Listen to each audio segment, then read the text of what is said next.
Welcome back, everybody. Tim and I, still distanced. Tim, how are you out there? Well, you know, it's getting toasty out here in Pasadena as we move into the summer. So I suppose that's actually a good thing. You know, they say it is anyway. But things are okay. Numbers in Los Angeles County are not great, so we have to sort of like admit that. It's kind of funny because I was sort of cocky at the beginning of all of this about how great we were doing in the state of California and Los Angeles. But you know what? Eventually, this thing is simply going to touch everywhere, and everywhere is simply going to have to get it under control on their own. That's all there is to it. Nobody's going to escape it whole and complete. No. I mean, it's you know, we're dealing with the school thing now. What kind of school thing is going to happen? I have a feeling. I'm an optimist. I have a feeling that in about 4 weeks' time, things will look a whole lot better. But that's just my optimistic streak. On another note, we've lost a couple of giants just in the last week or two. Most recently, Ennio Morricone, and then just days before that, Carl Reiner. You know, I feel really badly for Mel Brooks because literally the day before Carl died, they were watching Jeopardy and Wheel of Fortune together. Yeah, it's what they did. They sort of became each other's wives, as you know, Anne Bancroft a couple of years ago. I think Carl lost his wife back in 2016, if I recall correctly. You know, these were Beverly Hills boys, and they hung out together and did dinner, and they just sort of, you know. So yeah, out of that Sid Caesar, your show of shows, Sid Caesar. I think we still got we got Mel, and we still got Woody. Neil Simon. We still got Neil Simon. Yeah. Oh yeah. So you know, and these guys are getting a little long in the tooth, but you know they hung in there real good. Speaking of Sid Caesar, you know, I was just watching It's a Mad World on Criterion Channel the other day, and that you know, it's part of they have it running as part of the a series on Criterion Channel of films with Saul Bass credit sequences.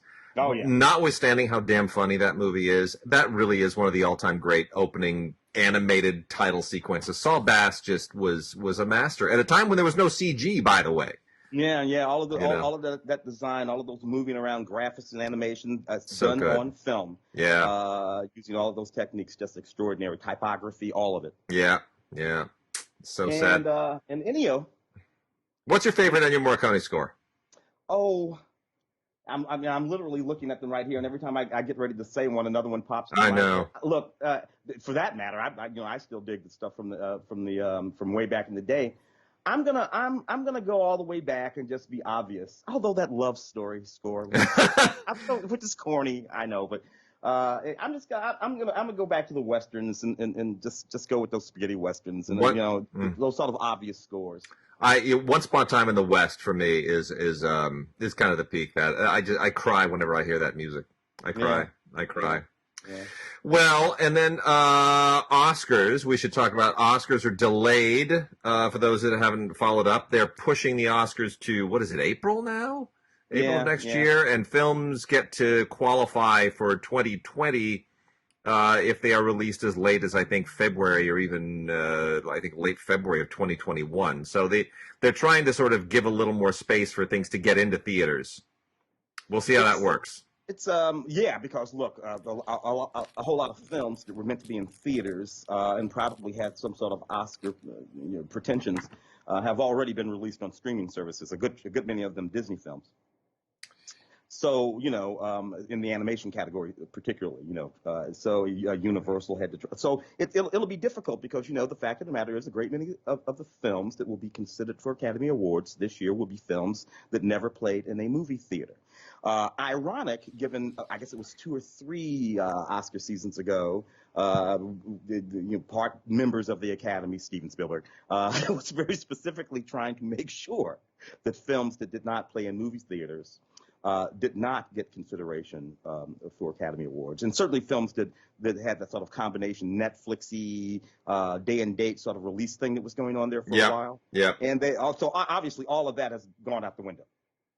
And we will be considering films that have only ever been seen on small screens. That's going to be the necessary thing. And I'm still not sure how they're going to handle that. I'm not sure how we are going to handle it for the LA Film Critics. I'm assuming that we're going to have our voting meeting then next year as well. That's not going to happen in December.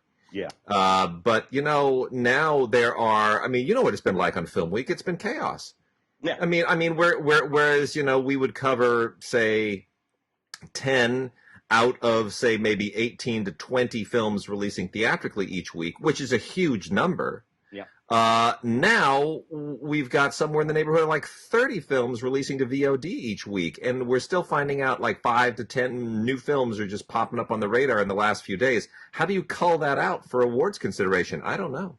Yeah, and it's different. Look, it's wonderful actually for a great many of those films in terms of Film Week.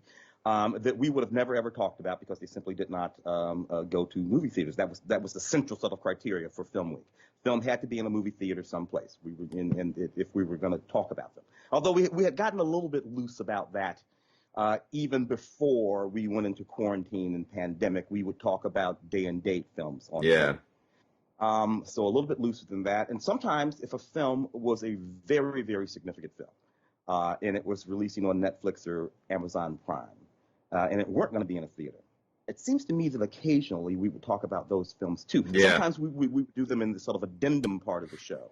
But now all of that is simply part of the show. And I gotta tell you, some of the films that we've talked about on Film Week, that I have anyway, that I know would have never been in a movie theater, have been films that I've been very glad to talk about on Film Week. Yeah. And to make sure that people knew about them and got a chance to go see them. And I know that talking about some of those movies has really given those little bitty films a hell of a boost. Yeah. A hell of a boost. Film Week reaches 850,000 people per airing, I guess you would call it. So really? Yeah. We hit that many? Yeah. Oh, yeah. no. Holy cow. The numbers have gone insane. And of course, well, it's complicated. It yeah. airs on Friday. It used to be live on Friday, then aired again on Saturday. But nevertheless, the audience that listens to Film Week on Saturday is mainly a different audience that listened to it on that Friday. The people who heard it Friday already heard it. Yeah. That means if you're picking up another 800, you're picking up a discrete around 800 and some odd thousand people. That's a lot of people to have your little independent film that you made for $1 million or whatever, served up to. Yeah. For you or I, on any of the critics on the show, to say this little bitty movie is really, really good, and you can watch it at limleys.com. Yeah. Or they stream all over the place now. Right. I know that this has made a difference in the lives of those independent filmmakers, and I frankly kind of like it. I kind of like the idea of us pouring our clout into those films, as opposed to the top 5 big releases only. I'm just freaked out that 800,000 people listen to us on each of those shows. I'm not sure what to make of that now. I was thinking it was a lot more intimate than that. Holy cow. Okay, well, and then last little bit of news, Gone with the Wind is back on HBO Max. Yeah. As promised, with a little introduction from Professor Jacqueline Stewart from the University of Chicago, who does host stuff on TCM. She hosts the Silent Sunday Nights, and she does a little intro on it. I have not seen it. But I you and I talk about this often. Context is everything. Don't ban anything. Just give it a context. Yes. And I do think Gone with the Wind deserves context, but people I think dogpiled it a little too quickly initially. If you know the history of Gone with the Wind, forget about the book, which has its own reputation. David O. Selznick. You can go into the Selznick, I forget which library has it, but you can go online and you can read all of this. And there is a collection of letters where Selznick went back and forth with the NAACP and invited them to please give me your comments on the script, because as a Jew, and in light of what's happening to Jews in Europe right now, 1939, he said, the last thing that I want to do as a persecuted member of a persecuted minority is contribute to something that would further that. So please. And he worked with the NAACP. Is the film dated? Yes, it is. But in the context of the time, Selznick bent over backwards to make that film something of a progressive milestone at that time. We may not see it so today, but in the context of his time, that's why context does matter. Well, adding to that context, back when there were a number of black actresses in that film, Butterfly McQueen. Who won the Academy Award? Hattie McDaniel. Hattie McDaniel won the Academy Award. At that particular time, for one thing, Hattie McDaniel, who was a Los Angeles native and lived, for years down in the sort of black neighborhoods, Compton, eventually what they call the Black Beverly Hills, Baldwin Park. These people were venerated in the black community. Yeah. No one looked at Hattie McDaniel as being someone who had contributed to some sort of degradation of the black community. We loved that she won that Academy Award. I say we. I wasn't born, but and her speech. Let's be honest. She was segregated at the dinner too. She had the actual dinner, and that was almost a legal thing. You had to do that by law in California. It wasn't the Academy's choice, but she gave what is still one of the most beautiful acceptance speeches of all time. Exquisite. And so, we need to remember that, the 1930s were not the 1960s. By the time you get to the 1960s, and you have Sidney Poitier walking around, Guess Who's Coming to Dinner or something like that, all that kind of stuff. The Black Panthers are rolling around out there, and you have this whole sort of different dynamic going on. But in the 1930s, late 30s, early 40s, when she won that Academy Award, she was venerated. And we were very, very happy about that. Context is absolutely everything. I haven't seen the forward. I haven't either. I heard a bit of it on NPR. They did the story on NPR, and some of it was there. And of course, I know her very well. So yeah, that context makes all the difference in the world. And I think that it makes that film a teachable film again. Now this movie becomes a teachable movie again, and we don't have to worry about it sitting out there out of context all by itself. So good on what is that? Warner Brothers? Was that Warner? Yeah, it's Warner, AT&T, Time Warner, HBO Max. Let's put them all in there. Before we move on to movies, as long as you brought up Butterfly McQueen, we're losing a lot of these marketing brands too, which are kind of reevaluating a lot of things. I don't want to get into all that necessarily. Mrs. Butterworth's was the one where everybody just said, Mrs. Butterworth's? Why is Mrs. Butterworth's racist? But I got a little detail I bet you probably don't know. Yeah. The body of Mrs. Butterworth, that shape, the silhouette of Mrs. Butterworth's, do you know whose body that is? No. Butterfly McQueen. Get out of here. She was so sort of felt. Butterfly McQueen, right after Gone with the Wind, modeled for the silhouette that became Mrs. Butterworth's. That's an absolutely extraordinary thing. Yes. That's a complicated thing for me. Again, context being everything. So you look at that Mrs. Butterworth bottle. That's just the Aunt Jemima bottle. And black folks look at that bottle and we see two things going on. First of all, most folks see the visage of someone who probably existed in their own family. Miss Aunt Jemima looks just like my mother's mother, who we call Big Mama. Yeah. Literally looks just big-breasted, big woman, tall and strong, and everybody loved her. So it was always sort of a complicated thing to look at that bottle and understand a message that might be being sent with that bottle, while at the same time knowing that there are human beings in all of our black families who look just like that. And I don't want to hate on that visage. It looks like my grandmother. Yeah. Now, the context in which it's being presented to me in terms of the syrup, that's something that I can take issue with. But the actual physical presentation itself, as you say, Butterfly McQueen, my Big Mama. The Big Mama, and what was that? I think the name of the movie was Big Mama. Who was that used to play Big Mama? Was that Martin Lawrence or Jamie Foxx? Martin Lawrence. Martin Lawrence. It was Martin Lawrence. Yeah. Three of those movies, right? Back in the 90s. You know, and that Big Mama looked like Big Mama. Tyler Perry's Medea, who more or less, is a Big Mama type.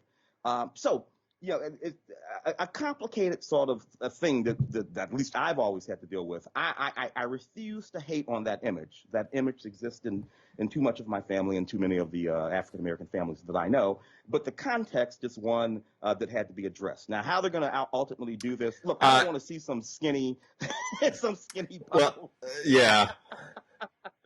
of syrup. Aside from being an oxymoron, it would be hating on that image, and I don't want to do that. Well, I'm going to take this opportunity to go sideways and recommend a product that, unlike those, is not necessarily using the blackface as a marketing ploy. I only use Stubbs barbecue sauce. I don't know if you've ever seen it, but Stubbs barbecue sauce has a black man with 10-gallon hat on the front of it. Yeah. And that is because C.B. Stubblefield is the man who created it. He was a mess sergeant in the Korean War, and he perfected a barbecue sauce, and he marketed it, and he is famous for being a good old Texas cook. He's a Texas boy, and he gave us some great barbecue sauce, and I make burgers with that, and they are to die for. So when you see Stubbs barbecue sauce, I want you to buy it, people, because it is the best. It is the best. Nothing like it. Well, let's get in. I got a whole bunch of Kinos here. I'm gonna try to plow through right off the top. Kino is one company that has just not let their foot off the gas. They amid all of this pandemic stuff, Kino just continues to pump out title after title after title of classic movie, and there's so much of it. So I'm going to try to give you a good dose of it right now. Right off the top, Anthony Quinn in Caravans. Also with Christopher Lee, and Joseph Cotten shows up in this. This is from 1978, kind of a late Anthony Quinn period film. We got movies all through the 70s that all kind of felt like they belonged in the 1960s, and this is one of them. This has a really interesting audio commentary by film historian Evgeny Mlodek, who is able to speak to the Middle Eastern background of the story, and you know how it takes place in 1948, and a lot of kind of colonial politics going on with a lot of tribal politics and all of this stuff.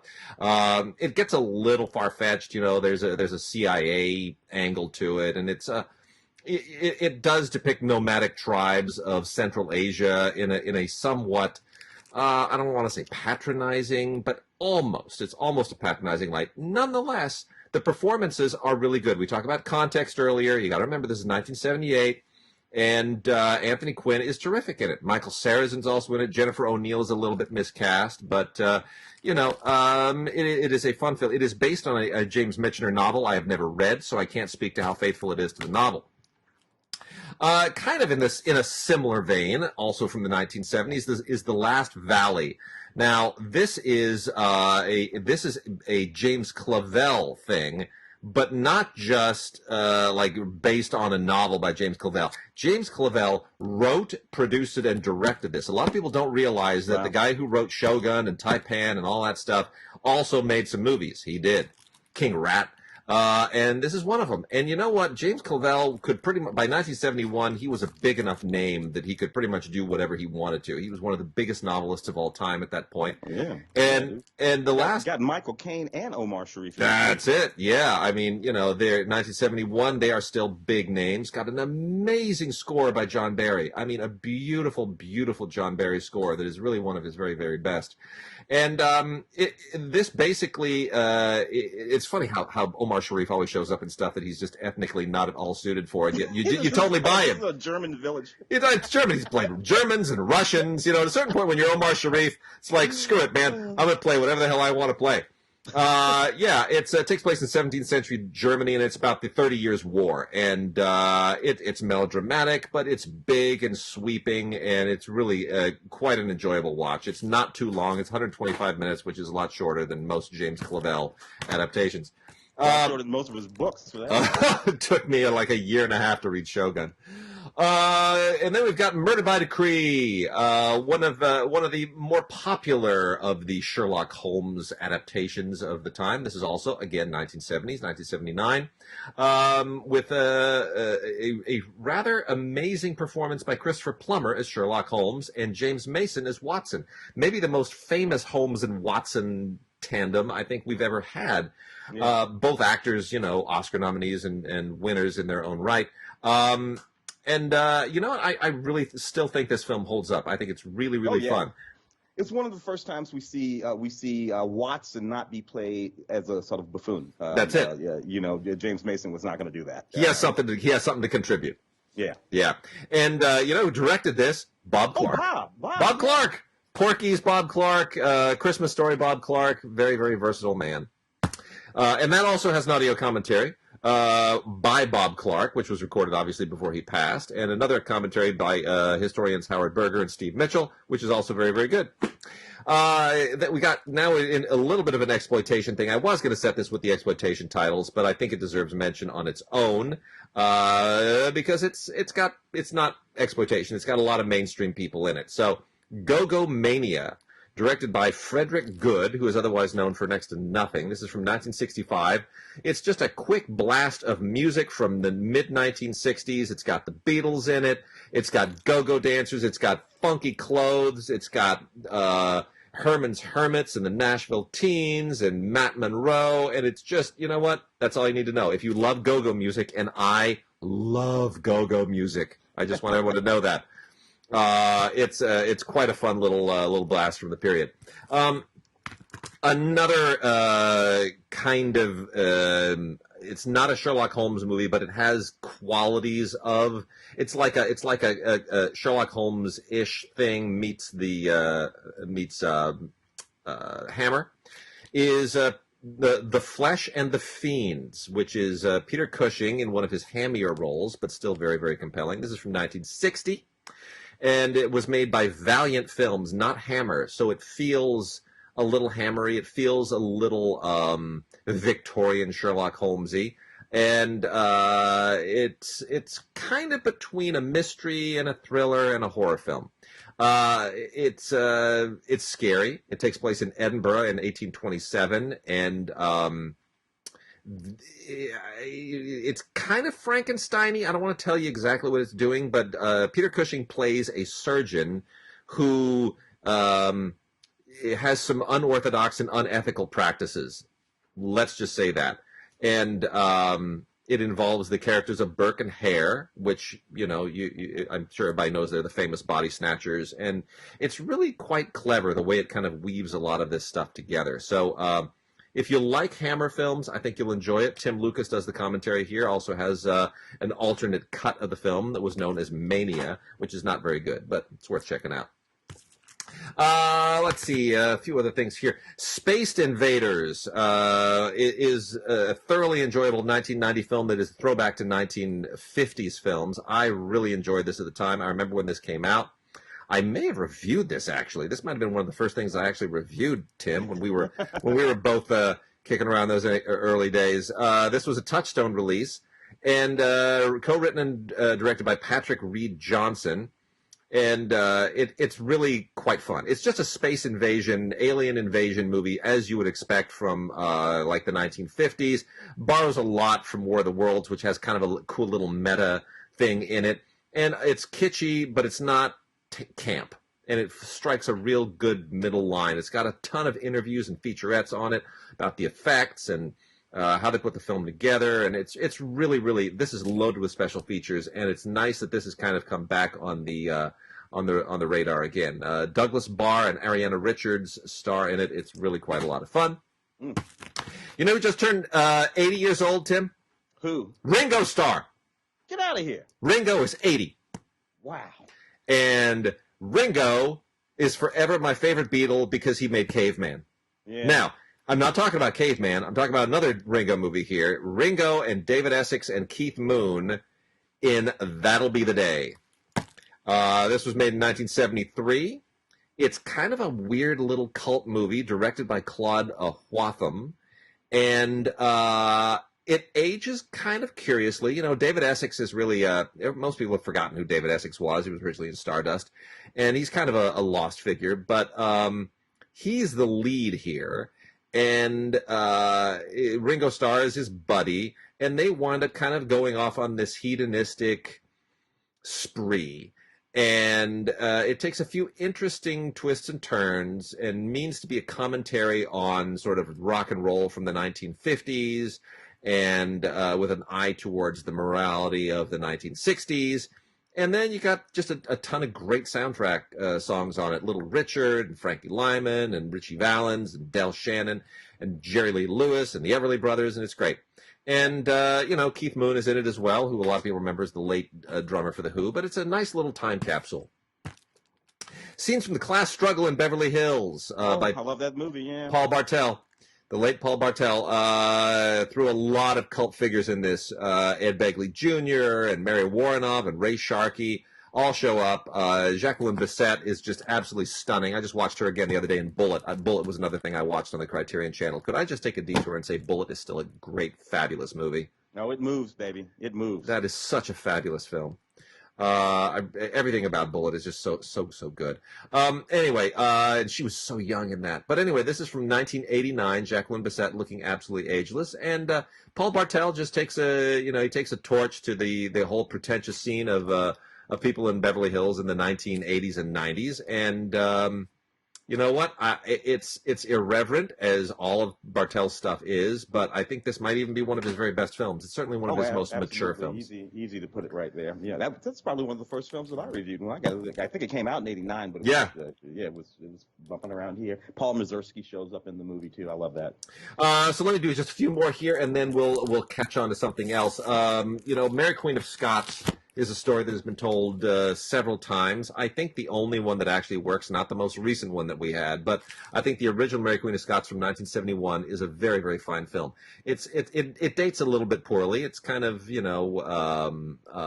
not the production value we would expect today, but it's still a good film, even if it's very theatrical. Produced by Hal Wallace, who, of course, was an old-timer, produced Casablanca and worked at Warner Brothers back in the day. And Hal Wallace produced this right around the end of his career. It has wonderful performances from Vanessa Redgrave and Glenda Jackson in the leads. I mean, two just really extraordinary actresses. Patrick McGowan, Timothy Dalton, and Nigel Davenport round it out. The men play second fiddle here, make no mistake whatsoever. Ian Holm is also in this, a very young Ian Holm. That's another one we lost now. Oh, yeah, I know. So sad. Yeah. And the late Nick Redman of Twilight Time contributes, along with John Burlingame, to the isolated music-only track and commentary track. So that's worth a listen as well. So a famous story, the 1971 film is still the best. I prefer to that 2018 thing with Saoirse Ronan, who was Margot Robbie. I mean, some good performances in that, but it was the conception was an issue for me. I agree completely. 10 Little Indians, Agatha Christie's 10 Little Indians, one of the most influential of all time. This was also a 1989 film made by Cannon, Menachem Golan and Yoram Globus. What a silly movie this is. They took Agatha Christie's 10 Little Indians and made an absolutely ridiculous movie out of it. It's not good, but yet it is immensely watchable because they put the weirdest cast together. This stars Herbert Lom, Frank Stallone, and Brenda Vaccaro. Where would you ever find those three people in a movie together? It is absolutely weird and just bizarre I mean, Brenda Vaccaro, Frank Stallone, and Herbert Lom. Who thought Frank Stallone was going to be a star? Nobody. Anyway, so that's completely bananas. There's nothing on that except a trailer. And let's see, I'll do two more here before we dive into some other stuff. Here we go. I'm going to hold that one off. Here, I'm going to just do these three. I'm going to go a little genre here. These three. As long as we're on some alien stuff. They Came from Beyond Space, directed by the great cinematographer Freddie Francis, best known for doing perhaps The Elephant Man for David Lynch. Freddie Francis, of course, was a director in his own right, did a lot of really great kind of genre stuff in the UK, a lot of it Hammer stuff. And for Embassy Pictures, which was a thing in the late 60s and early 70s, he made They Came from Beyond Space, which is basically just a ridiculous alien invasion movie, kind of masquerading as a I don't know, an exploitation sex film. Maybe it's the other way around. I can't really tell. But Freddie Francis has a way of making these kinds of films both funny and yet somehow strangely respectable. And it's the same thing here. I mean, it's just like, he did The Deadly Bees, if you ever saw that, and Dr. Terror's House of Horrors. I mean, this is kind of in that same vein, except it has aliens. And it's completely bonkers, and it's really fun and silly. Let's Kill Uncle is a William I Castle love that film. title. It's a William Castle film from 1966. If you know anything about William Castle, you know William Castle was just a marketing maven. The movies weren't very good, but he always had a gimmick to market them. And what a great title, Let's Kill Uncle. Again, not a particularly great film. Castle produced and directed it. It's got a pretty good commentary on it with Kat Ellinger and Mike McPadden. But really, ultimately, you got to kind of suspend your disbelief in this a little bit. This is about a 12-year-old kid who has just inherited a gigantic fortune, and his uncle, they're on an island, and his uncle now wants to kill him for the money. And that is where all this stuff dovetails from. And next thing you know, this is just like they've gone backlot crazy. There's all of this just bizarre stuff that's happening in this movie only because they had like stuff on the backlot to use to shoot it. It's ridiculous. There's like mushrooms and sharks, and it just gets out of control. It's really, really unhinged. And yet it's a total William Castle movie. And then there is also Wild Palms. A lot of people have forgotten about Wild Palms. Oh, yes, I remember that. Wild Palms was Oliver Stone's answer to Twin Peaks. This was a limited series in the wake of Twin Peaks when suddenly everyone realized, hey, we can do weird stuff on TV. Let's go full weird. So Wild Palms was this kind of phantasmagorical event series that was on ABC. It was written by Bruce Wagner. And they solicited, and Oliver Stone only presented it. He produced it. He didn't direct any of it. But they went and got 4 rather remarkable and very different directors at the time: Phil Joannou, Peter Hewitt, Keith Gordon, and Catherine Bigelow, who was really kind of cutting her teeth at the time. This is 1993. And does it all hang together? Not really, but it's a fascinating cast. You know, James Belushi and Kim Cattrall, Angie Dickinson, Dana Delaney, Bob Loggia, Ben Savage. It's a pretty interesting bunch of actors in this very, very strange and surreal limited series that takes place just slightly in the future of Los Angeles. Kind of Twin Peaksy. Yeah, Jim Belushi really good in that series. Brad Dourif was in it. Bebe Neuwirth. You know, a lot of people showed up, and it has an amazing score. I think the Ryuichi Sakamoto score is maybe the best thing about it. I really, really love the score for this thing. So, not for all tastes, but pretty great. Tim, what else we got? Well, I'm going to jump over and do some of these titles out of Shout. Oh yeah. Including the Sicilian 1987 Christopher Lambert film. Directed by Michael Cimino. You know, Michael Cimino only directed, 7 feature films, 8 films altogether because he made a short thing, but only 7 feature films, Michael Cimino. This adapted from the Mario Puzo novel about Salvador Giuliano. Yeah. Who was this guy, a real figure, a historical figure. As a matter of fact, there's a movie about him that came out in the 60s. Ooh. All about that period where he was basically fighting with the mafia, the church, the police officials, as they were attempting to make Sicily an independent nation. And it's a gangster movie at the end of the day. He was taken down in a hail of gunfire in the 1960s. So it's an interesting story about this actual person. Now, of all the stories of all the films that tell this story, this Michael Cimino film is not the best. Christopher Lambert, of course, coming off of all the things that he was had been doing, including Highlander and some of that other stuff. But it's an okay movie about a period in that history that not a whole lot of people know about. Does anything interesting come on that DVD? Nothing really worth mentioning, to be honest. It's really an unfortunate film, but you know what is worth mentioning is the other Michael Cimino film that's out on 4K, The Deer Hunter. Finally out on 4K. How do you think The Deer Hunter holds up for you? How does it hold up compared to all the other Vietnam stuff? Well, particularly those early ones that include obviously Apocalypse Now. I kind of let Deer Hunter and Apocalypse Now live in a world of their own, as opposed to those ones that come out in the 1980s, beginning with Platoon. Yeah. And whatnot. Deer Hunter and Apocalypse Now sort of live in that zone. The war was only over for a couple of years, about 4 years, when those films were being made. Deer Hunter holds up pretty good to me in terms of the performances. I think anyway. How do you feel about Deer Hunter? I love. It's funny because I've been. I watched Heaven's Gate not too long ago, and it's fascinating because Michael Cimino strikes me as a director with almost more ambition than vision, if that makes sense. He's always, or his grasp exceeds his reach, or his reach exceeds his grasp, whichever way that aphorism goes. I think The Deer Hunter is a beautifully made film. I think it gets eclipsed by Apocalypse Now, just the following year. And probably deservedly so, because The Deer Hunter, if you talk to Vietnam vets, they're like, yeah, that's not what it was like.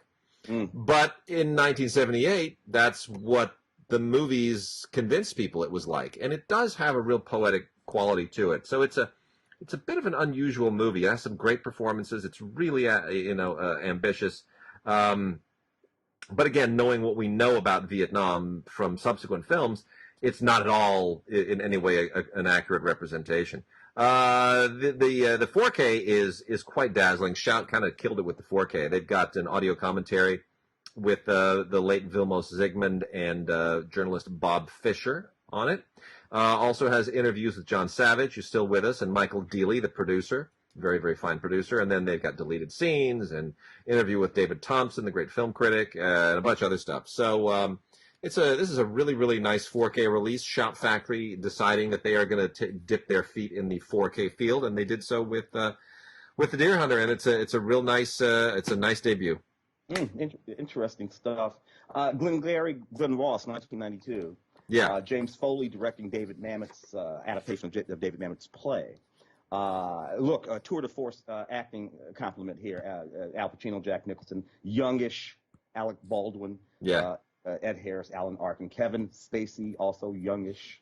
They're all so young. They're so young, especially Alec Baldwin. It just freaks me out a little bit seeing how young and chiseled he is in this movie. No, yeah, I first started. I caught. There's a television series called Knots Landing, middle age. Yes. And the Dallas spinoff. Dallas spinoff. That's my first Alec Baldwin. He came into that show, I don't know, fairly late in its run, and he was just astounding on that show. Not unlike that fellow that you loved on Ozark. What's his name? Tom, who came in on Ozark. Tom Pelphrey. Tom Pelphrey. Pelphrey. It was one of those moments for Alec Baldwin. Launched his career. Before you know it, it's Miami Blues, and he's a leading man. And then has since become this sort of leading character actor guy. Here, he's still in his prime. Look, this is all about the language. All of these guys executing that Memetian sort of dialogue in that Memetian sort of way, despite the fact that this is directed by James Foley. Yeah. It's the death of a salesman of, I guess we'll call it, our generation. Yeah, it kind of is. That's what this movie, that play in this movie sort of is. Still holds up as far as I'm concerned. I think so too. Anything decent on that DVD? Yeah, it's quite a lot actually. So it's this is a 4K transfer from the original camera negative. That's what this is based on. There's a new conversation with James Foley. And I'm going to tell you James Foley story here in a second. There's also an audio commentary with James Foley, an audio commentary with Jack Lemmon. All of these recorded, obviously, previously. And there's a little featurette on the famous line from the film, the one that has become part of the vernacular, ABC always be closing. Mm-hmm. And a wonderful tribute to Jack Lemmon as well. Let me tell you my James Foley story. So James Foley made his directing debut with a movie that starred Aidan Quinn and Daryl Hannah. Do you remember what that was? Oh, it's escaping me, I'm afraid. It was Reckless in 1984. Oh, of course. Right, of course. It was sort of a French New Wave knockoff. It was like a super stylized. Aidan Quinn is the new kid at school, and they don't like him, but Daryl Hannah finds him mysterious. It was very James Deany, right? It was kind of a James Deany rebel thing. Anyway, so James Foley, I was an usher at the Man's National at the time. That was my first year at UCLA. and James Foley. We opened the film. We had a premiere, and you know, my whole shtick at the time, I don't know why, but I was always talking to the filmmakers when they'd show up. I was somehow always at the door, and I would always chat them up because I wanted to learn, right? Mm-hmm. The studio executives. I was that annoying guy, that annoying studio, like, theater employee who talks to the people he's not supposed to talk to. And James Foley was nervous as anybody's. You couldn't believe how nervous he was. His first film, right? He's just out of USC Film School, and I had at least 3 or 4 lengthy conversations with him, which were hilarious because he was nervous. It was weird that he was looking to me to make him feel better about himself as a filmmaker. He's like, you know, did the audiences like it? How did people react last night? Did anyone applaud? Like he was picking my brain. I'm like, and here I am with my stupid, you know, ridiculous polyester theater blazer and bow tie, you know, and I'm like, dude, don't worry about it. You killed last night. People really liked it. You know what scene they really liked? They liked it when the Kim Wilde stuff, Kids in America, comes up, and you got the water reflecting and all that stuff. He goes, oh, really? They like that? I was like, yeah, it's totally. Now all these years later, I'm thinking, that was weird, man. That was weird. Here I am in my bow tie and my blazer, and I'm trying to, you know, talk confidence into James Foley. Strange memories. What did he do? He did At Close Range. At Close Range. So yeah. Good Southmore. Yeah. Then he started running around with Madonna and Sean Penn. Oh, yeah. He made a whole bunch of those Madonna videos, and eventually, Who's That Girl? Yeah. Which is like, now, James, if you wanted to be worried about a movie that you made, that's the one that needed to worry you, son. Yeah. Not that first one. Of course, then he knocked off After Dark, My Sweet, which is a noir that I just absolutely still adore. One of the better noir directors. I mean, of current directors, he really is kind of one of the better ones. Yeah, he even knocked out at least one episode of Twin Peaks way back in the day. Yeah. So, you know, James Foley. Well, what's he done lately? I'm looking. He's been involved in, well, a lot of television, House of Cards and Wayward Pines, but he's involved in Shades. Yeah. He's got 1 or 2 of those under his belt. I'm looking at this one, Bones. Are we talking about the 2001 Snoop Dogg film? We are indeed. Yes. Directed by Ernest Dickerson. Yeah. Look, this was the film's about this gangster guy, you know, Snoop Dogg, who gets killed but comes back as a ghost. To mess with the people who took him out, which is an interesting sort of neat concept in and of itself, with a film to sort of set down the hood. You got Snoop Dogg, you got Pam Grier, you got Michael T. Weiss in the film, Clifton Powell, all these actors who sort of went on to have pretty interesting careers. And what was, you know, I think Ernest Dickerson's directorial debut was Juice. Yeah, it was. With Tupac and Omar Epps and all those sort of guys. So, you know, this represents sort of like midway through his career, but it's a decent sort of quasi-horror film. Pam Grier still looking fantastic in this movie. And I have a soft spot for this, too, because my former neighbor, Adam Simon, director of Carnosaur, and a very fine documentarian as well, co-wrote it. So, you know, kudos to Adam Simon on that one, too. Anything on that? Absolutely, yes. There's a whole ton of stuff. There's a new interview with Ernest Dickerson and Adam Simon. They talk to the effects and the effects guy and the cinematographer. There's an audio commentary with Snoop Dogg, Dickerson, and Adam Simon. Deleted scenes. I mean, it's quite a lot of stuff. And there's even a featurette called Urban Gothic: Bones and Its Influences, which is interesting because it did influence things. Even though that you don't know that the film is less known than the films that it influenced. That's the weird thing. Yeah, very interesting. Very interesting there. The Wizard. Is this just the 1989 Fritz Savage? Yeah. Which obviously a very young Fritz Savage, a fairly young Christian Slater. Yeah. Playing these guys who are, you know, on this sort of like cross-country thing to go play this big pinball or video game anyway. Yeah. Thing. You know what's neat about this movie?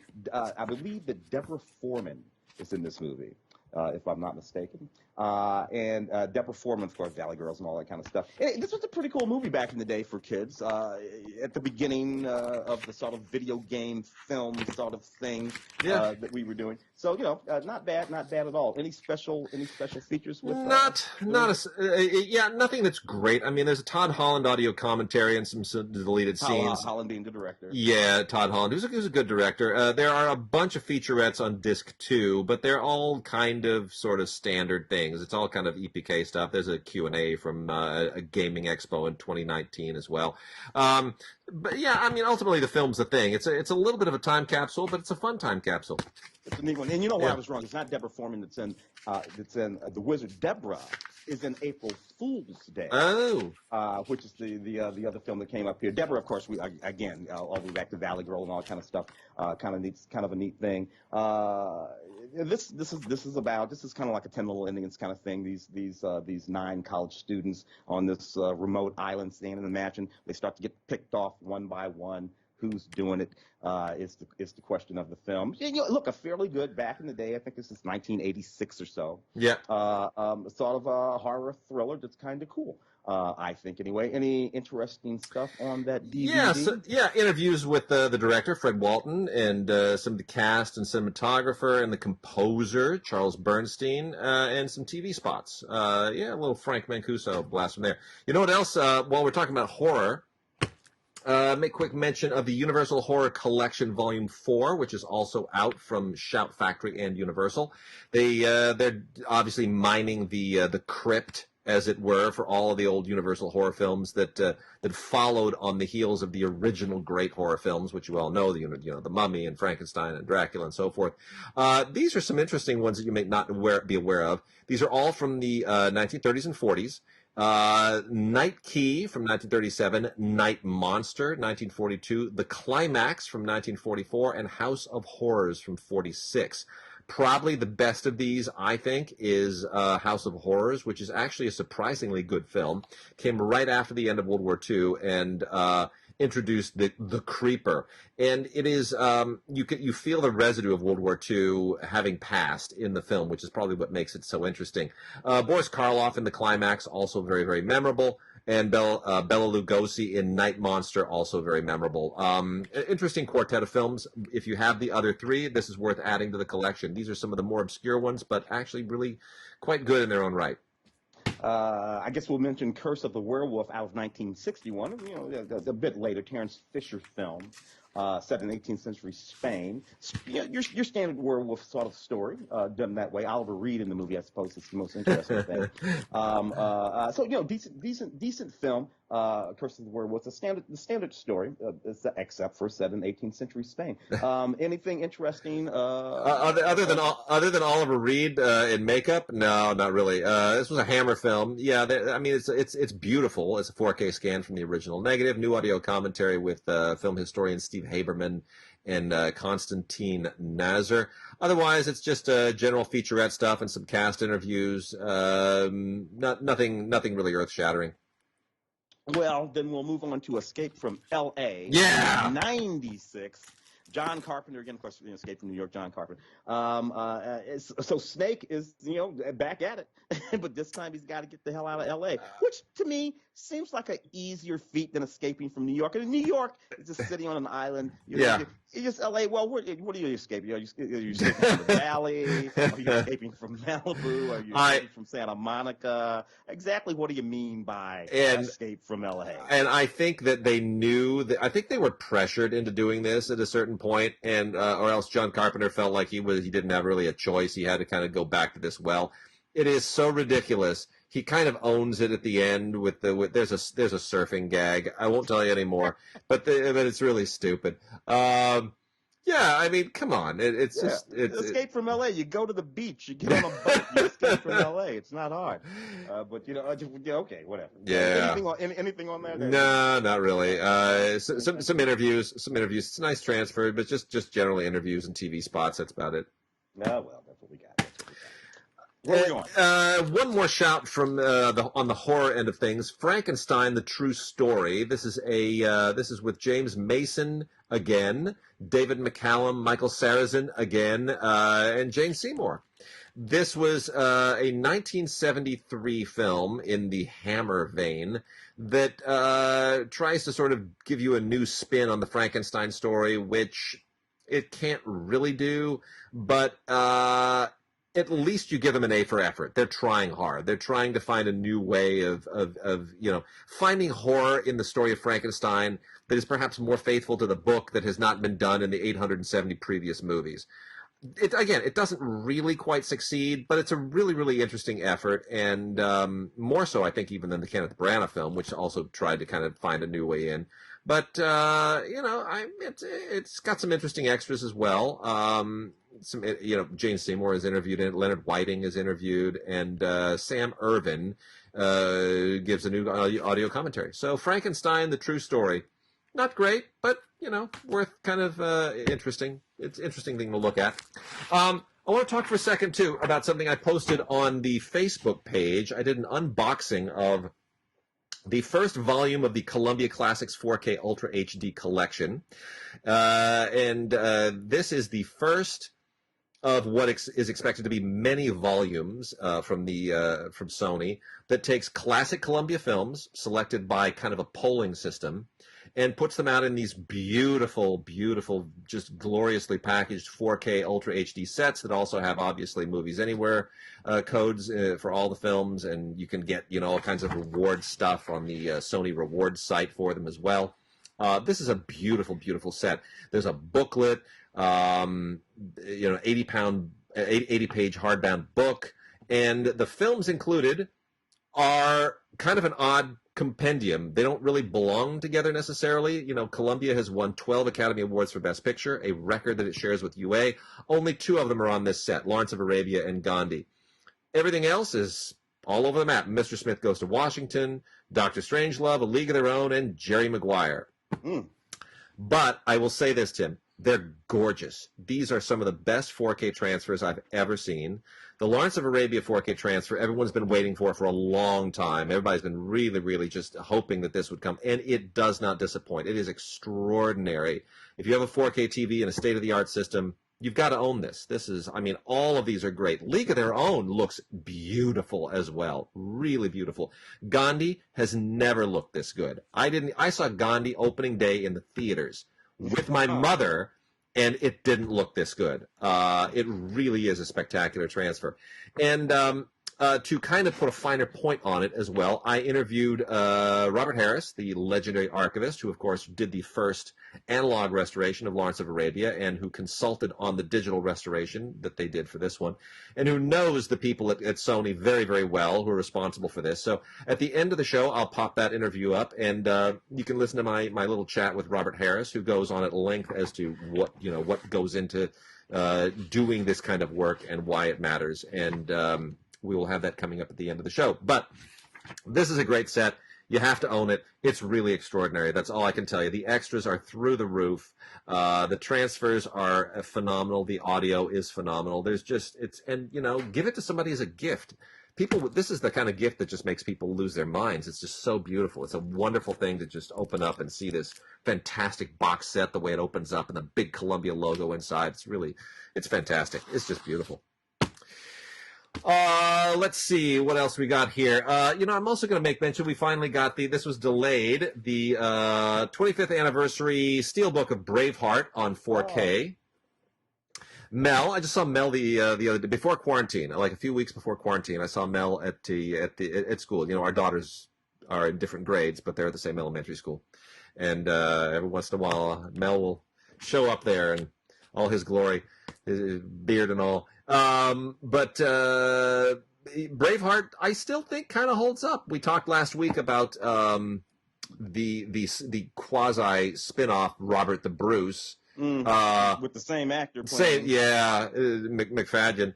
I think forget that. I still think Braveheart strangely holds up. It does have a real 90s kind of melodramatic quality to it, but it's just a big, bold, ambitious movie. You got to kind of hand it to them. They pulled it off. That's it, isn't it? And now, of course, even back then, in terms of any bit of historical accuracy, none whatsoever. No. throwing gay kids out windows and shit, and you would get kids who weren't gay. Yeah. The thing with the Yeah. he wasn't gay. But where all of that came from.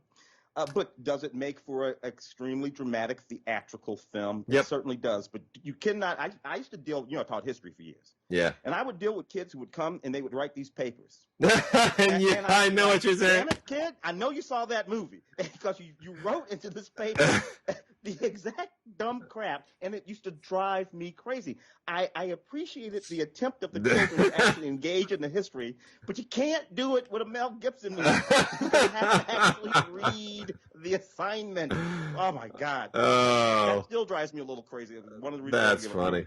Well. It's I mean, they've got a lot of great special features on here, featurettes, and there's commentary by Mel Gibson from the original release of this. It's not different from the original 4K release, but it's a steelbook, so it's a nice thing to stick on the shelf.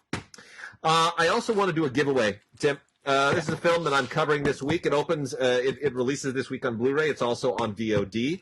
I'm talking about it at the end of the this week on Film Week as well.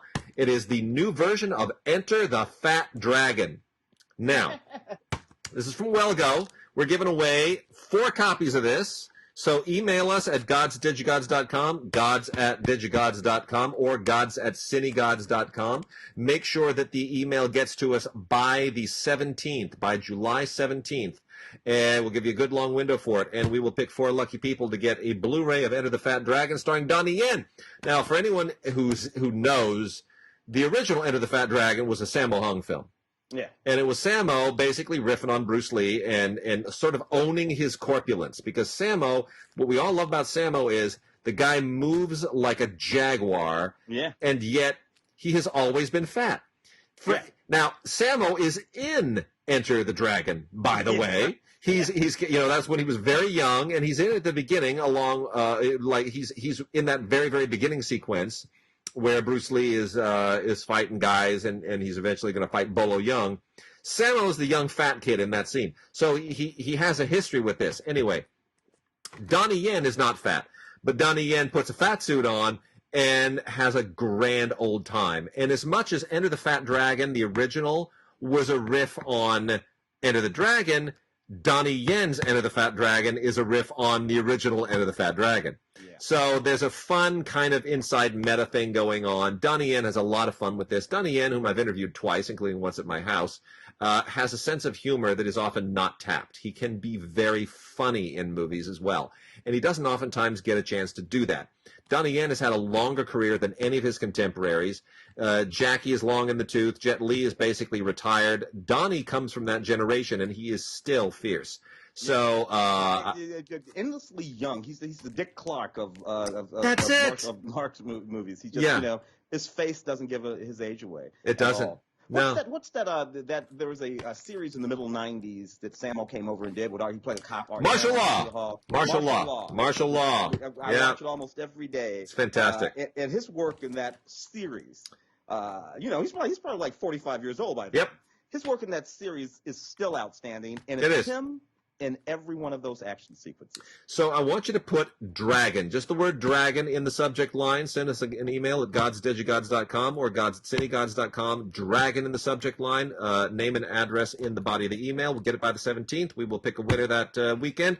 And by the 20th, we will have winners, and 4 people will be alerted that you will be receiving a Blu-ray of Enter the Fat Dragon starring Donnie Yen. What a great amount of fun that is.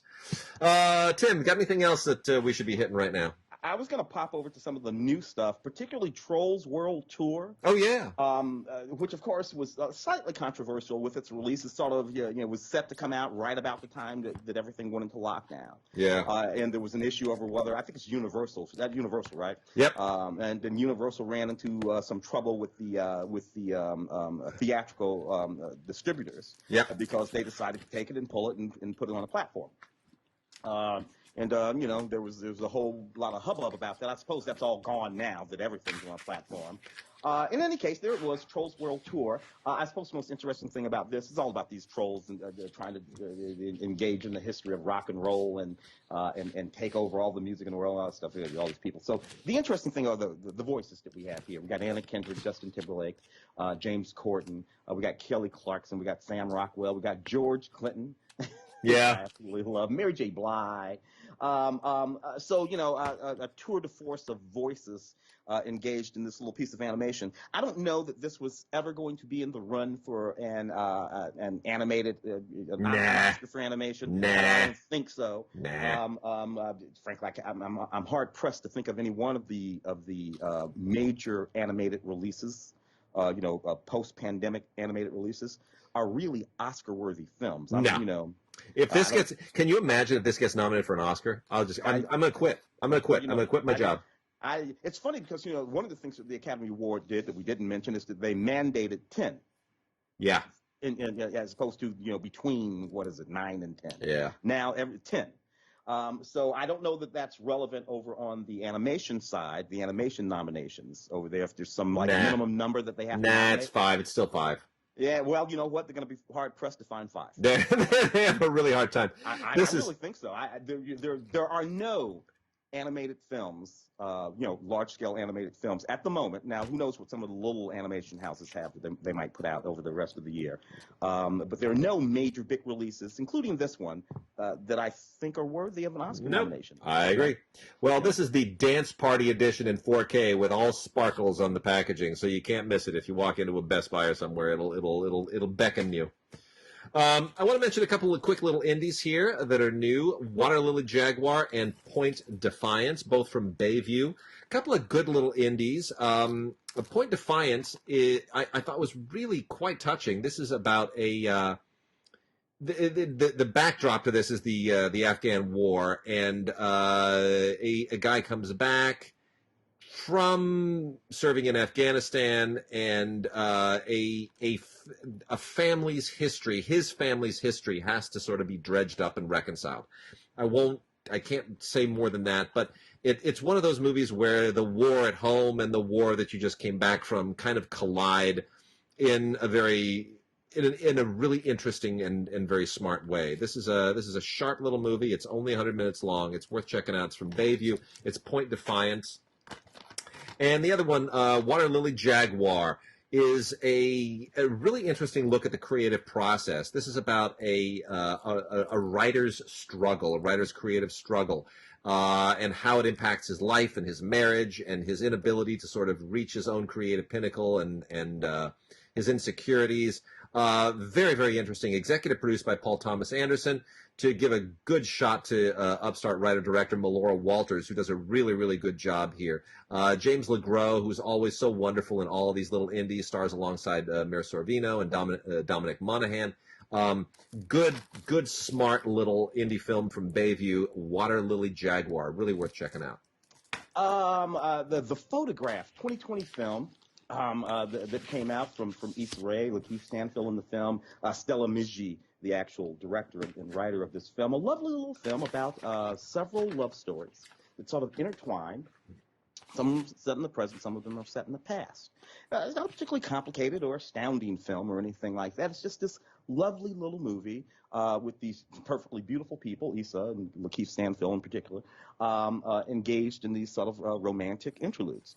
The music is the thing that really sets this movie apart, and some really, really good performances, including a young man named Calvin Harrison Jr., who popped up in a couple of films last year as we were moving into award season. Waves was one of them. Loose was the other one. And he is, really made his mark in those films. He pops up here too, Tiona Paris and a few other folks.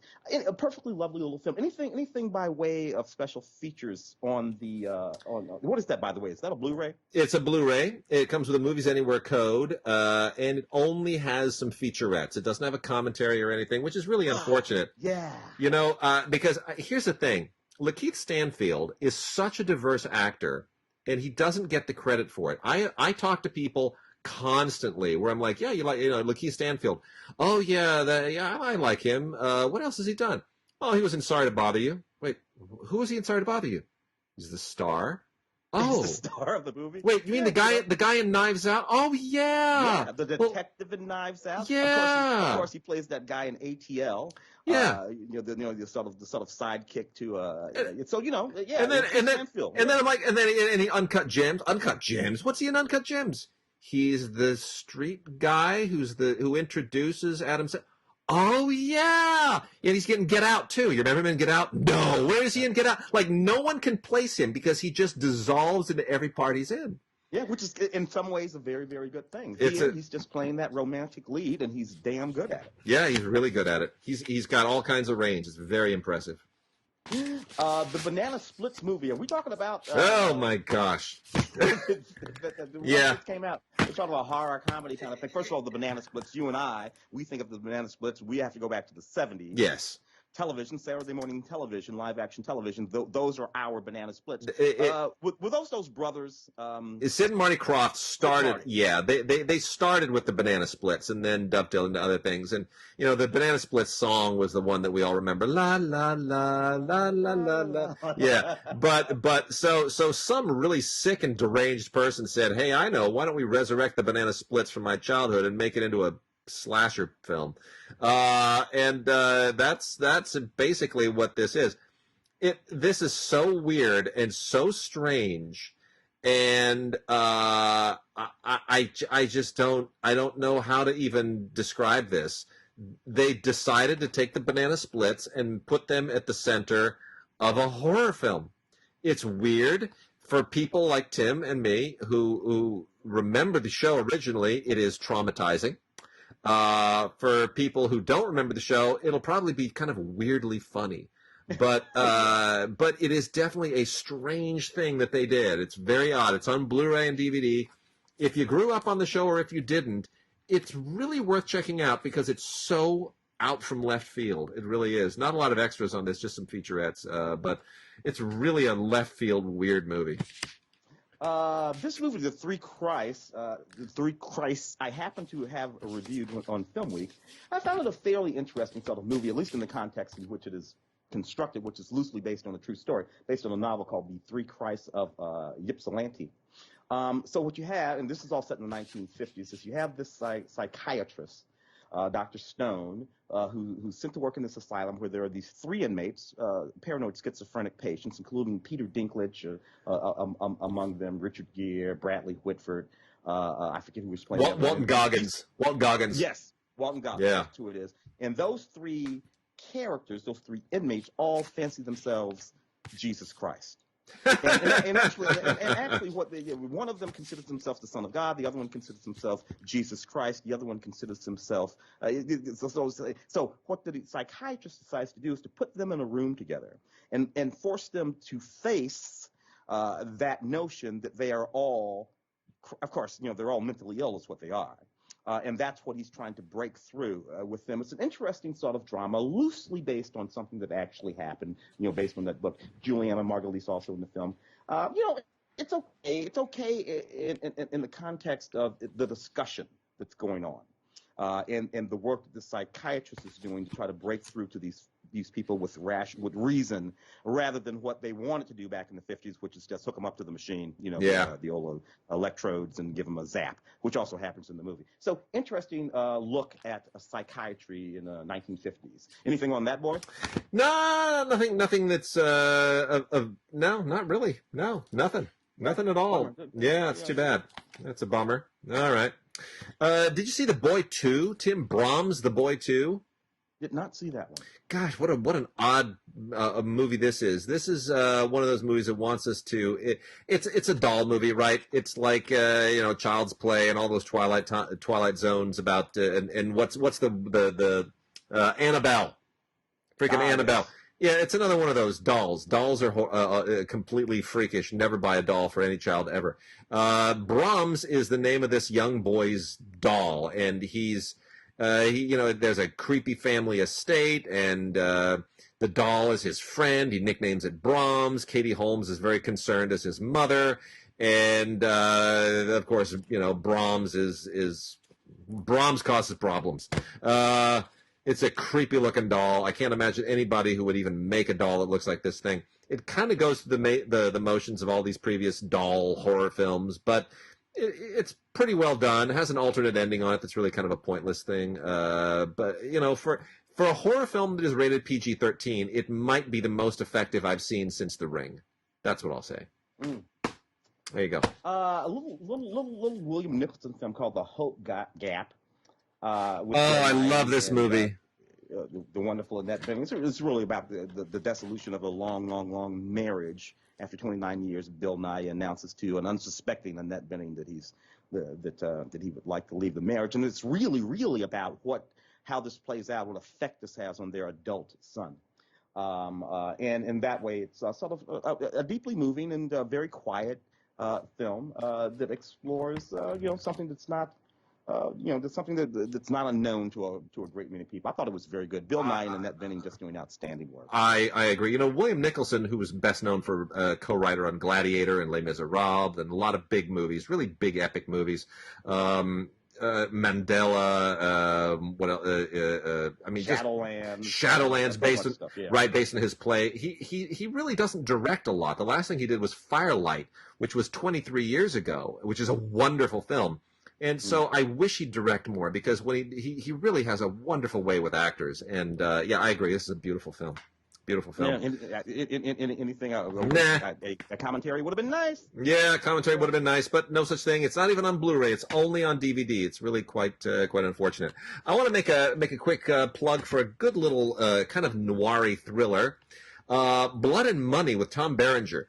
This is a really sharp film. It takes place in Maine, in the rural North Country of Maine, and Tom Berenger is a guy who is he's got a little bit of a history, as these guys always do, and he winds up during a regular hunting trip of having a run-in with these bank robbers who are trying to make a getaway with the stash across the border in the North Country of Maine, trying to get off into Canada and evade the authorities. Anyway, it basically becomes a cat and mouse thing. And, he's the hunter, and now he's the hunted, and who's hunting whom. And, we've seen this before, but I got to be honest, Tom Berenger is such a good actor. He doesn't get enough credit for his nuance. And it's very, very competently directed by John Barr. It's a good little indie. It's worth checking out. Again, it doesn't really pave any new ground in this genre. It just kind of, it knows the genre that it's doing, and it decides to take a really interesting backdrop in Maine and a really good actor and just kind of let them try to bring something new to it. And to that extent, it's very successful. It's called Blood and Money. Fight for Survival is the tagline. Terrible tagline. But check it out. Blu-ray with Tom Berenger from Screen Media. Another fairly decent thriller, The Postcard Killings. Jeffrey Dean Morgan, Famke Janssen in this one. A New York cop goes to a New York detective actually goes to London to investigate the death of his daughter. And he ends up working with this journalist that sort of help him navigate his way around Europe. As he tries to find out what happened to his daughter. Look, it's one of those movies. It's not unlike the Takens and the Taken 2s and the other things about a cop who's going to go and get revenge for what happened to his family. It sort of treads all of that fairly familiar territory. But Jeffrey Dean Morgan and Famke Janssen are both good actors, and the storyline, though familiar, something about its familiarity actually makes it fairly endearing. So I gotta say, this was sort of okay with me to sort of check out during the pandemic thing. I kind of like those films where a dad goes and kicks the ass. I do too. who are messing with their babies. Love Jeffrey Dean Morgan. Never gonna be mad about that. And anything on that one? Nah, nothing at all. Nothing at all. We also have a Blu-ray and a digital code combo set of Impractical Jokers, the movie, which whatever. If you're a fan of the whole Impractical Jokers thing, I guess this will be your sort of thing. But it's really just extending it to the movies in a way that I didn't find all that engaging. Funny or Die has that's where this originated, and it's whatever. I don't know. Yeah. You a fan? No. Funny or Die or not. That. Look, Paula Abdul is walking around this thing. I'm always happy to see Paula Abdul and Joey Fatone from that. I think he was in NSYNC. He's walking around the thing. But basically these people are just all playing themselves, and I've never been a particularly big fan of any of this. Yeah. All right. Well, Tim, I'm going to wrap out with a few more Kinos. just kind of to finish this off, and then we'll dovetail into the Robert Harris interview. Not for publication, another Paul Bartel film. One of Paul Bartel's less known and probably lesser films, but still actually kind of fun. This is from 1984. And he has Alan Arkish and Daniel Creamer doing an audio commentary on here. Arkish, of course, going all the way back with Bartel to those exploitation days, is qualified to sort of address it. I mean, this is kind of this is Bartel's little riff on the 1930s newspaper stuff, like the front page, anything that has a newspaperman doing extensive, research on something, going after the story, those hard-nosed shoe leather reporters and all that kind of stuff. Nancy, it's funny and it's kind of cute and it's a little quirky in that Bartel way. Nancy Allen and David McNaughton star. David McNaughton, the Dr. Pepper guy. That's it. Sorry, some people remember him as the American werewolf. Oh, no, Dr. Pepper. If you're a wee bit older, you remember him as the Dr. I'm Pepper. a pepper, guy. you're a pepper. That's it. I love that. I'm sure he hates it. Peter Hyams, back when he was not making garbage movies in 1990, he made some really interesting stuff. Narrow Margin is a not at all bad thriller with Gene Hackman and Ann Archer. Very much in the vein of what was being done in the late 80s and early 90s. Mario Casar and Andy Vanya, the big producers at the time who did stuff like the Terminator films and other big movies, they were the producers of this. You know what? Really, Hyams did everything on this. He wrote it, he directed it, he shot it.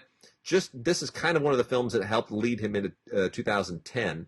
And you can tell why. This is a remake of the original 1952 noir, and it's a very, very good one. In many ways, it's better than the 1952 film.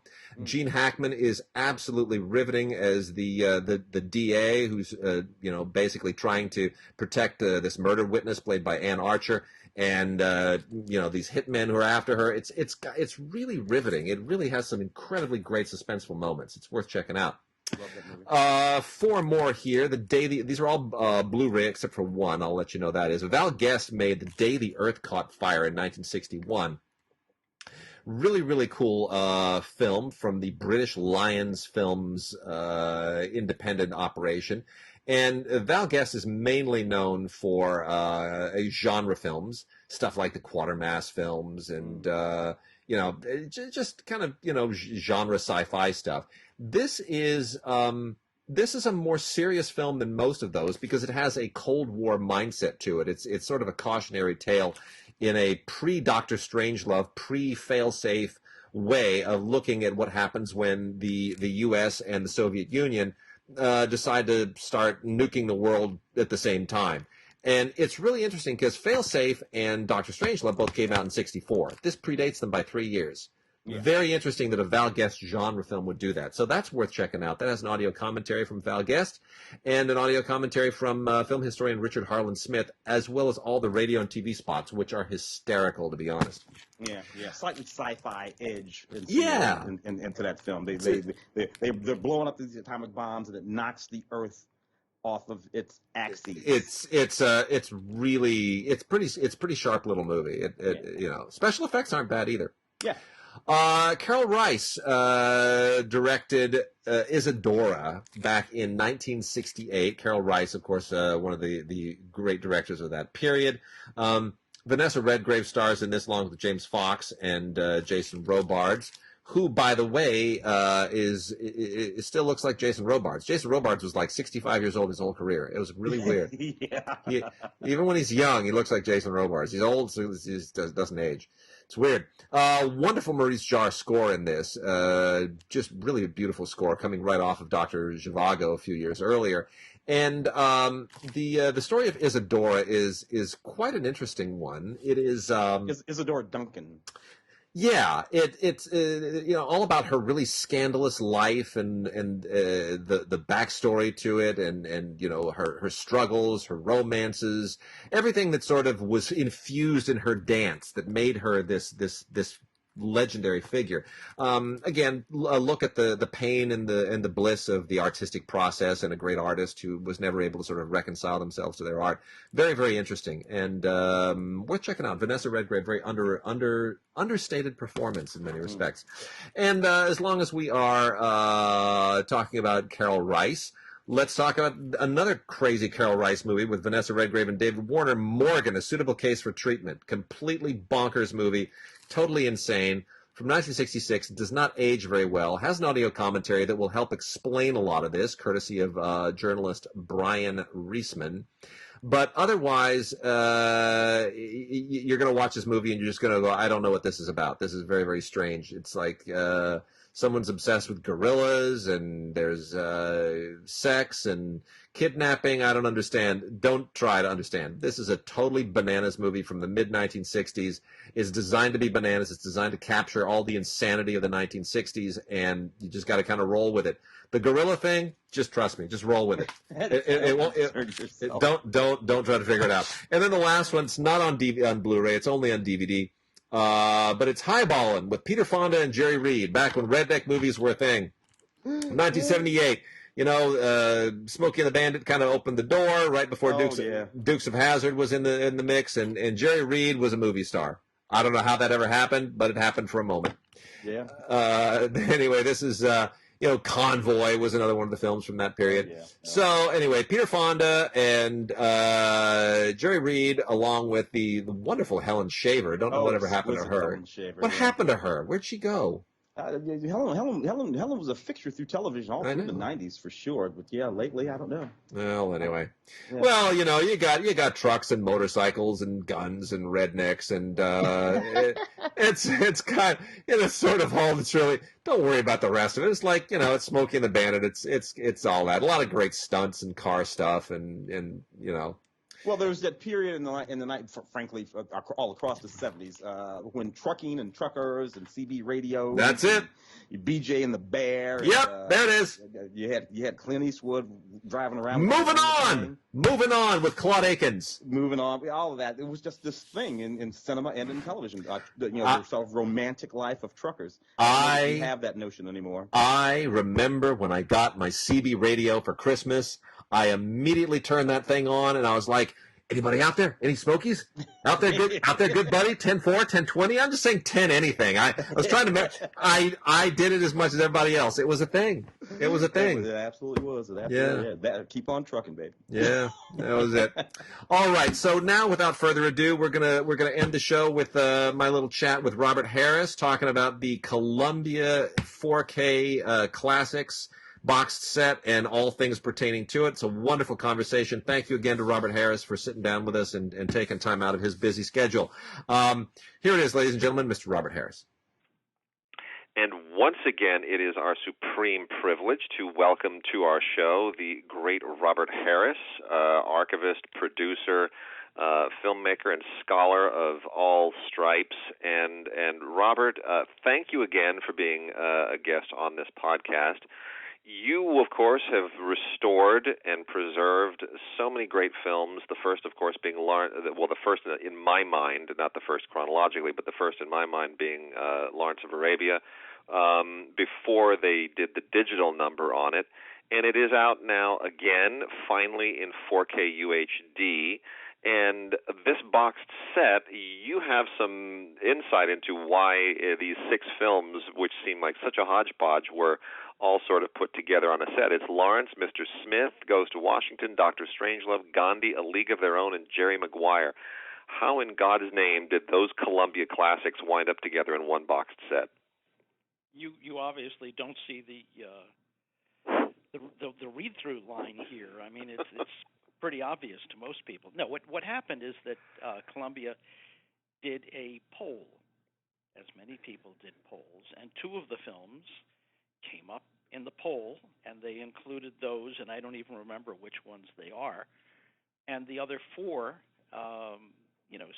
seemingly were obvious, I guess, just because of import, the 30s, 40s, 50s, 60s, whatever. Do we need Mr. Smith in 4K? I'm not sure. Only because the Blu-ray and the master that Grover Crisp and his people did a few years back is so gorgeous. I'm not sure how much we gain 4K HDR with Dr. Strangelove, but, why not? It can't hurt. And the price of this thing is great. Yeah, it's you can get it on Amazon for just a little over $100, and that's rather astonishing for six 4Ks. Films. Yeah, and a book.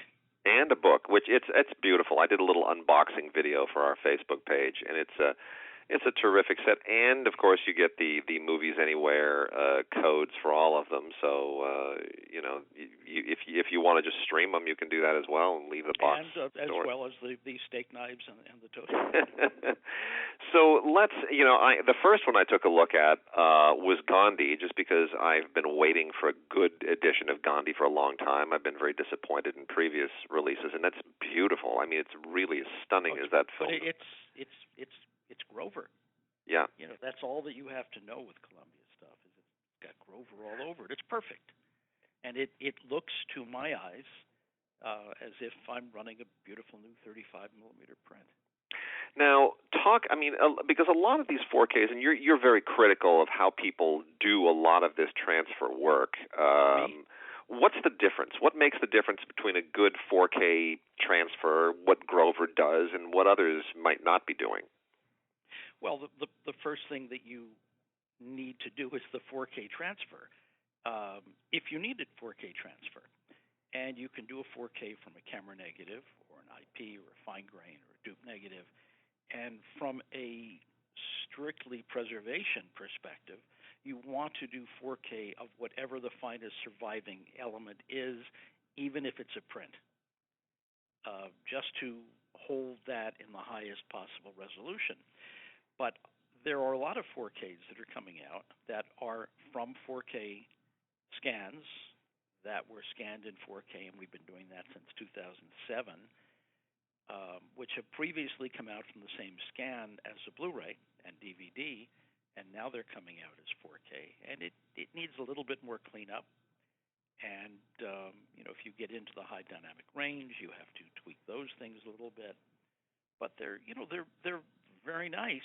There are certain films that I don't think really fall properly into the 4K arena, and there are quite a few of them. And most films that have come out to date on 4K are not 4K media. Interesting. They're 2K digital bumped up to 4K, and they look fine. And if people have 4K and they're $2 more for the 4K rather than the Blu-ray, great. So you have them at the highest possible level. But 4K does pop the grain if you have an older film, and they just have a different look to them. Yeah. In many cases, Lawrence, you can see a bit more of the grain, which has kind of a velvety appearance anyway as large format. And then in the other films, the grain tends to pop a little bit more. League of Our Own, which I think looks incredibly beautiful in 4K. Yeah, it does. It really does. And that was a very colorful, nostalgic film to begin with. It really captured the era in a very saturated way. So that's the browns and the kind of pastels really pop nicely on that. It's beautiful film. It's just a beautiful film. And boy, do we miss her as a director. Oh. We do. We really do. She had such a great touch. I love that all 6 of these films are in the same box set. It's just people are wondering sort of how did that's a strange party who sent those invitations out. Let's get to Lawrence, which of course is the crown jewel of this thing, and really is the crown jewel in the Columbia Pictures Oscar pantheon.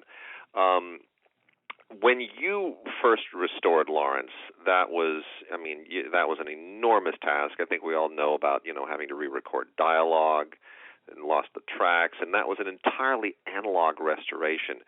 Now that you've done both digital and analog, and you kind of bridge the gap between those two eras, looking back on it, what are the major differences that people should know about? How has restoration changed between the time that you did Lawrence first and now that we have all these digital tools? Probably the most important, because you can get a beautiful 65mm dupe, be it from Separation Masters, which weren't wonderful on Lawrence, but they're certainly good enough.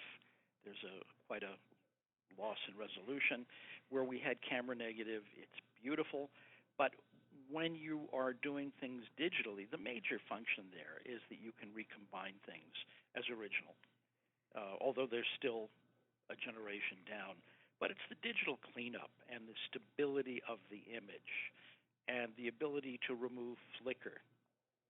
All of those things. There were, in Lawrence, probably the worst problem that we have, and Grover spent a lot of time tackling this, were these huge chasms going down the middle of the frame in certain shots, mostly in the well sequence, which, if you look at it under a microscope, looked like a desert floor, really. It's totally cracked. And apparently what happened is the camera negative sat too long in the heat and went back to London, was processed, and where the initial prints were all done wetgate, it covered some of that. And then at some point, the negative cupped slightly in the printer, and it just cracked the center of the emulsion for shot after shot after shot, and we've been seeing that for decades. And you're saying that the likely origin of that was right there after they shot those scenes, and the negative sat there in the hot Jordanian desert. Yep. It's fascinating. That's what I heard. That's what Freddie said. I mean, the other interesting attribute of dealing with camera negative is that in an original print, they were actually getting dailies in London, and Sam Spiegel and Ann Coates were going through them.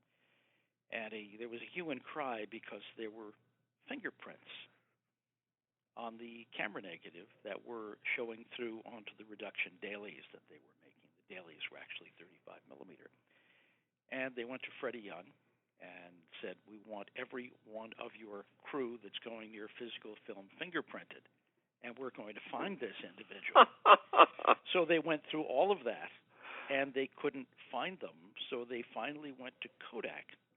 And in Kodak Rochester, there was a new individual working in the perforating area of things. And as the film was moving along, I don't know if it was perforating or slitting, because film is made in, 48 or 50-inch rolls, something like that. They were feeling because you're doing it in darkness, they were feeling to make sure that the film was actually there and moving. And sure enough, there were this individual's fingerprints. And they probably went up to an executive level at Kodak and still there, I'm sure. Wow. That's a story. But they were blaming Freddie and his people. And no, they knew better. Well, how do you, now that you've seen it, how do you feel about the way that this 4K looks for Lawrence? I like it better than a 70 millimeter print. Wow. Not necessarily the 4K, because there's additional compression. Yeah. And it looks gorgeous on a TV, but I've also projected it on a 37-foot screen on a 4K projector, and it looks beautiful. Is it different than a theatrical DCP? Yes. And the theatrical DCP I prefer to 70 millimeter projection. Although there's something different about 70 millimeter projection. It's more organic. Yeah. And even without cue marks for changeovers, there's something different about it. The bob and weave of the image, little bits of dirt, floating around. So it's very different, but my preference, digital. That's interesting. I think it's absolutely spectacular, and it's the audio as well is if you have a really great sound system, you'll just be completely immersed in this thing. I think the audio was off of a dupe element. The audio was actually derived from a 4-track Mag Printmaster. Well, they did a superb job all around. I mean, it's a beautiful, beautiful set. And, of course, it says Volume 1 on the box, clearly indicating that there will be more volumes to come. Do you have any, because there are only 2 of the 12, the record 12, or tied for a record with UA, there are only 2 of those 12 Best Picture winners from that sit in the lobby of the Thalberg building here. that are on this set. That's Gandhi and Lawrence. So there are 10 more Academy Award Best Picture winning Columbia films yet to be released. Do you have any thoughts as to what they may release on the next volume, which I'm going to assume is either, later this year or early next year? Probably 2 or 3 of those 10. Yeah. All the King's Men, perhaps? You know what? If I knew, I couldn't say anything, Yeah. but I don't know Okay. anything about it. Well, it is a spectacular set. Let me then close out just by asking you, what else are you up to at the moment? Is there any great work that people should be expecting to see your name attached to anytime soon? Trying to put together some new films, which, as you know, is difficult because you do it. A couple of them oriented toward, I guess, they're teen or preteen girls, and there isn't a whole lot of material out there for girls. And I wasn't looking for that, but a friend of mine wrote a couple of wonderful books, and my assistant and I fell in love with them. And it just kind of took on a life of its own. And that's one thing. The other thing that I'm working on is a new version of Gantz's Napoleon. But we have no theaters, we have no orchestras, and we have no audiences. Yeah. So obviously the pandemic has interfered with that work as well as the rest of the world. Well, we are continuing with digital cleanup, but beyond that, there's absolutely nothing that you can do with it, because in terms of a strictly business perspective, our break-even is better in large theaters than small theaters. Yeah. But our break-even is up around 70% or higher capacity. Yeah. So unless we're really selling out, we're losing money, and we've done that in a lot of situations. Is there, hopefully once the pandemic is kind of out of the way, is there an ETA when people can sort of anticipate that might come to fruition? People have to be willing to sit next to other people. Yeah. That's the problem. And you can't sit for 5.5 hours in a mask. It's just uncomfortable. Yeah. Well, good point. I, for one, definitely want to see it, and I'm sure a lot of other people do as well. That is the original widescreen epic. It is, and I can give you one fun anecdote. Back in 1979, I guess it was, Abel Gance came to Telluride with us, and we ran Napoleon there. And on the way back, he stopped in New York, and Apocalypse Now was a little picture playing at the Ziegfeld. And it was sold out, and Francis got us seats. And Abel sat through it with me. And it was very interesting because his take on the sound and the widescreen imagery was quite interesting. And I think after we left that, we went up to Alma for a meeting. But he was an interesting man to look at something like Apocalypse because he had his own perspective on things. When we were in Minneapolis a couple of years before, we ran it at the Walker Center at the piano event. And someone at the Walker got us into the booth. I think it was at the Omnimax in St. Paul. And we walked in there, and the gentleman in the booth, and I don't remember his name, very, very sweet, kind gentleman, was explaining film and widescreen and image size to the man that had basically invented it and wasn't aware of it. Wow. It was kind of like one of those Marshall McLuhan moments. Wow. Well, you have such a legendary and storied career, and may there be many, many more episodes in it. It's always a pleasure to talk to you, and thank you for taking time out of your schedule, which I know is still very busy despite the pandemic. I would certainly urge all of our listeners to pick this set up, even though we joke about how do these 6 films wind up together. It's a great set, and they really are beautiful, and everything is just firing on all cylinders. It is the Columbia Classics 4K Ultra HD Collection. Mr. Smith Goes to Washington, Lawrence of Arabia, Dr. Strangelove, Gandhi, A League of Their Own, and Jerry Maguire. Robert Harris, thank you once again so much for speaking with us. Have a very, very... Pleasure, Wade, always. Be have well. a great summer. Take care.